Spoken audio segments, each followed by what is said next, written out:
ওখানে রিঙ্গা 70,000 মাল্লা মাঝিগণের সকলের জন্য তলিয়ে গেল সে কালীধর গঙ্গার জলে। প্রাণ যায় বলে সময় চিৎকার করেছিল, প্রভু গো আমাদেরকে রক্ষা করুন। কিন্তু আমি কনীশ্বরের পুত্র, আমি তাদেরকে রক্ষা করতে পারিনি।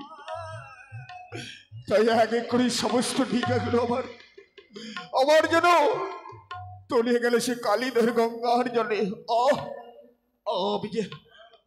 আমি আর চলতে পারছি না। কোথায় গেলে আমি কিনারা খুঁজে পাবো?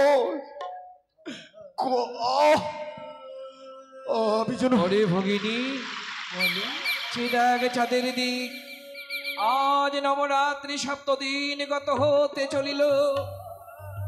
অনেকের মাঝে তারে যদি কিনারা না লাগানো যায়, সে যে প্রাণ হারিয়ে দেবে রে। সত্যি? তাই এক কাজ কর, ওই তো চাঁদ হাই হাই করে কাঁদছে। তাই একটি কাজ কর, তোর নামের পদ্ম পুষ্প তার অগ্নি ভাসিয়ে দে, দেখবি পুষ্পের সাহারা উনি কিনারায় লাগবে। তাই হবে।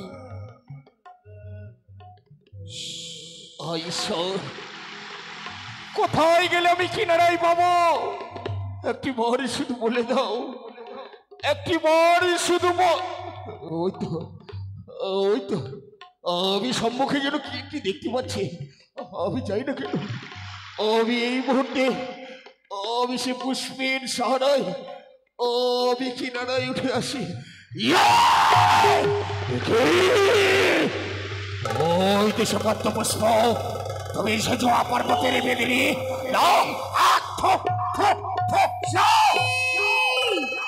ওর কোনো প্রয়োজন নেই আমার, সবাই চলে এসে মারা যাবে। তবু তোর সাহায্য নেবি রে কানে।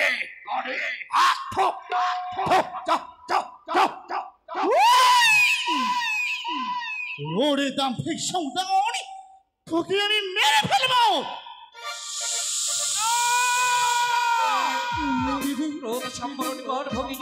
কি করবো আমি?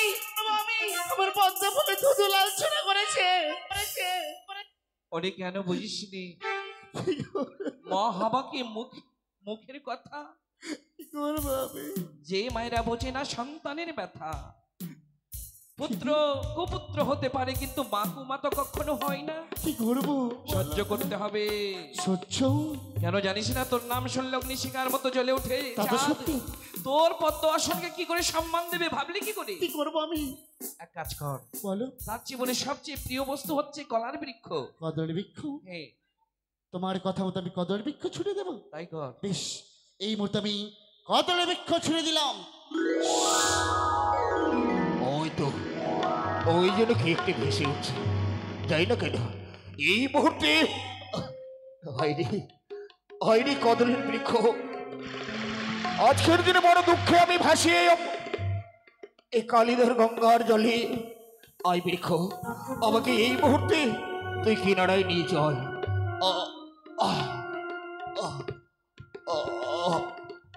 ওই তো যেন আমি কিনারায় উঠে এসেছি।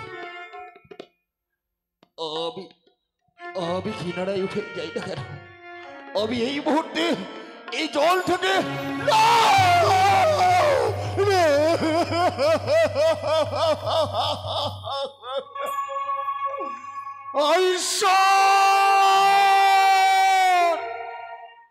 কি করলে ঈশ্বর?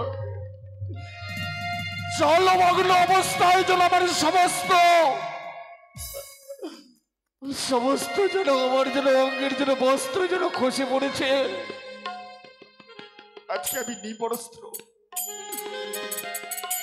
এই নিবস্ত্র হয়ে আমি কিভাবে সে কিনারায় উঠে যাই? না, আমি জলের এক পাশে চুপটি করে বসে থাকি না কেন?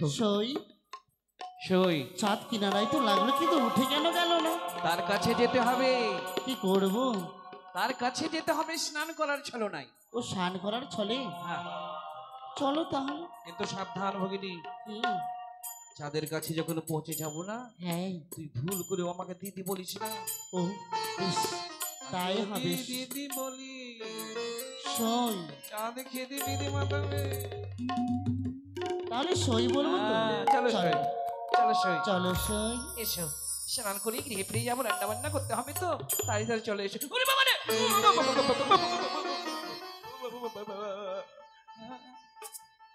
জিজ্ঞাসা করো। তুমি ভূত? না, আমি কোনো ভূত নয়। দেহ নেই, শুধু মুন্ড। আমি রক্তে মাংসে গড়া একজন মানব গো। তুমি মানব?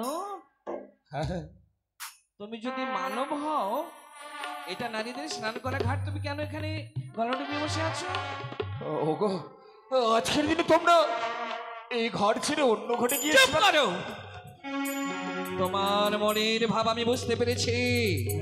তুমি নারী অঙ্গ দেখার জন্য লালায়িত, তাই নারীদের ঘাটে চুপচাপ বসে আছো। নারীরা স্নান করবে তার অঙ্গ। না, তোমরা বিশ্বাস করো।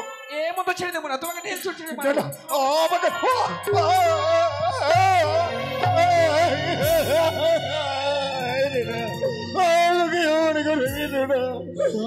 সই, তোমাদের তুমি মারছো, লাগবে তো। পায়ে পড়ি, তোমাদের পায়ে পড়ি, তোমরা বিশ্বাস করো।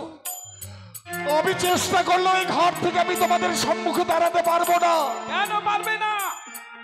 ওগো জননী, কোন জননী? জননী মানে মা? আমার মা বলছে? এই বলো। কোন পুরুষ কি পারে কোন এক পর নারীর সম্মুখে নির্বস্ত্র হয়ে দাঁড়াতে? আমার যে শরীরে আগে কিন্তু বসন্তটুকু নেই। ছি ছি ছি ছি ছি ছি ছি। ওরে, লোকটা নির্বস্ত্র, উলঙ্গ। উলঙ্গ? তাহলে কি হবে? তোকে কতবার মা বললো, বুঝতে তো পারলি? হ্যাঁ, তা তো সত্যি। মা বলে যখন ডেকেছে সন্তানকে বিপদ থেকে মুক্তি করা মায়ের কর্তব্য। হ্যাঁ। তোর বস্ত্রটা খুলে দিয়ে দি ওকে। আমার বস্ত্র? হ্যাঁ, না না না না, আমি বস্ত্র দিতে পারবো না। তো কে দেবে বস্ত্র? আমি বলি কি সই, হ্যাঁ সই।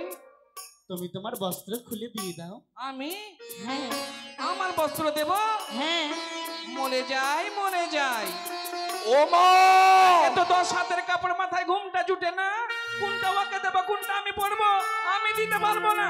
পারবা না? তাহলে কি হবে? যুক্তি দিতে পারবো। বলে দাও। আরে ও বাছা, বলো। তোমার অঙ্গে যখন বস্ত্র নেই, জলে সাঁতার দিয়ে কিছু আগে যাও।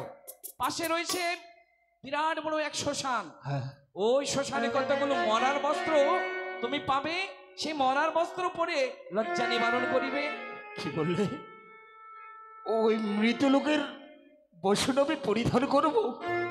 তা না হলে সারা জীবন ডুবে থাকো।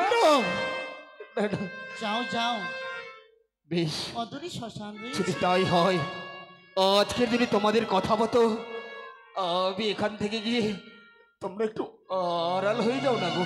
চলো। ওই তো সে মহাশ্মশান।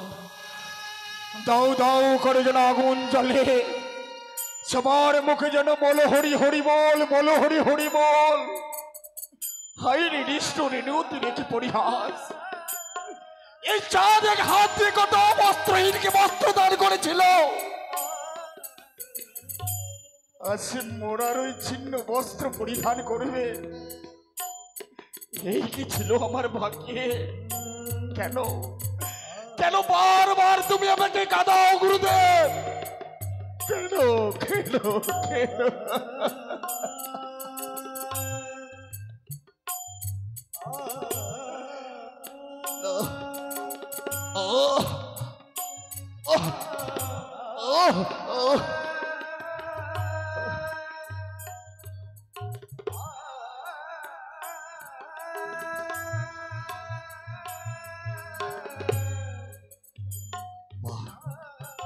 আমি আমার লজ্জা নিবারণ করার জন্য বস্ত্র পেয়েছি।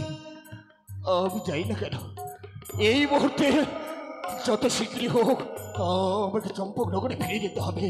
আমাকে আমাকে চম্পকনগর!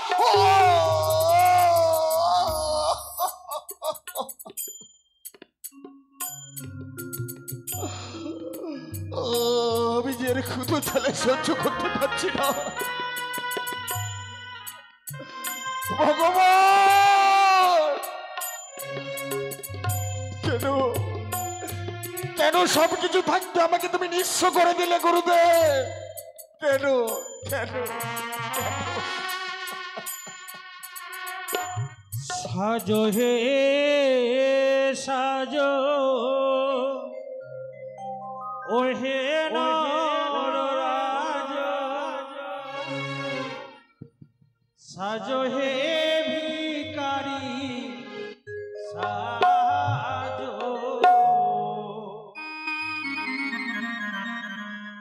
সাজো হে সাজো ও হে নররাজ, সাজো হে ভিখারি সাজো।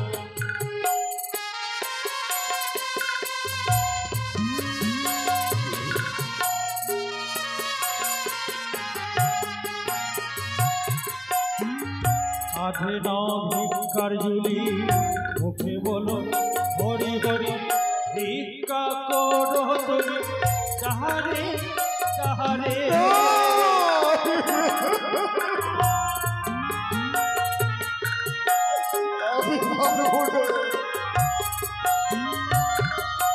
আয় কাঁধে নাও ভিক্ষার ঝুলি, মুখে বলো হরি হরি, ভিক্ষা করে যাহারে যাহারে, ভিক্ষা করিয়া উদানি বাড়িয়া,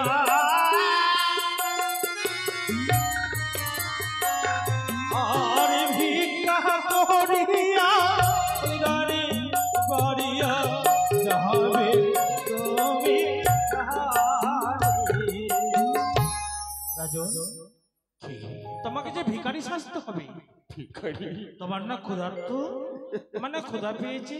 সত্যি বলেছ নিয়তি, আজকের দিনে আমাকে ভিক্ষে করতে হবে। ওই দেখো ওদূরে দেখা যায় গ্রাম, সেই গ্রামে গিয়ে ভিক্ষা করি তোমার ক্ষুধাকে নিবারণ করো তুমি। ওগো বেশ, তাই হবে নিয়তি, তাই হবে। তাই নিষ্ঠুর নিয়তির বিধান। আজকের দিনে চাঁদ কত অন্নহীনকে অন্ন দান করেছিল, আজকে চাঁদ সদাগর নিজে ভিক্ষে করতে যাবে। ওগো ওগো, আমাকে একটু ভিক্ষে দেন না গো। আমি যেন 7 দিন গত হয়ে গেছে অনাহারে রয়েছি, আমাকে ভিক্ষে দিন, ভিক্ষে দিন। ওই না পথে যেতে যেতে একটু দাঁড়াও না, দয়া করে ওগো বাবা।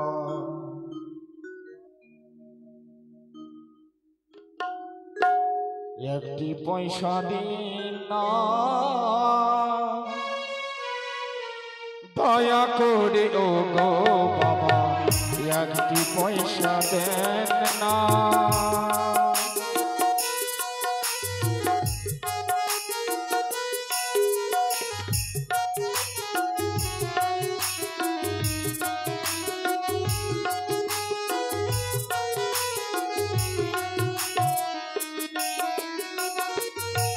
আর তোমরাই আমার মাতা পিতা, তোমরাই হও গো ধর্মের ভ্রাতা।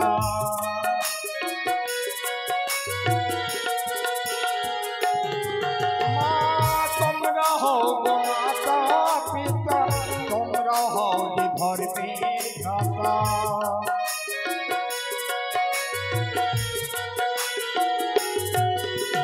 যেতে যেতে ও মা, পথে যেতে যেতে একটু দাঁড়াও না, দয়া করে ও একটি পয়সা দিন না, দয়া করে ও একটি পয়সা দিন না।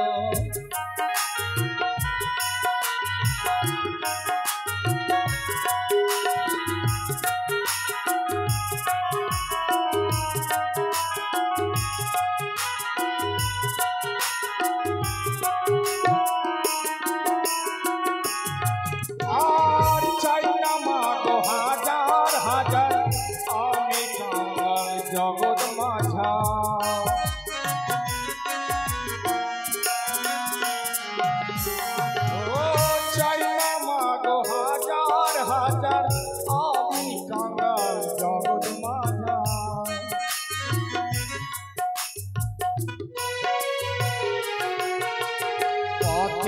যেতে যেতে একটু দাঁড়াও না, দয়া করে পয়সা দিন না।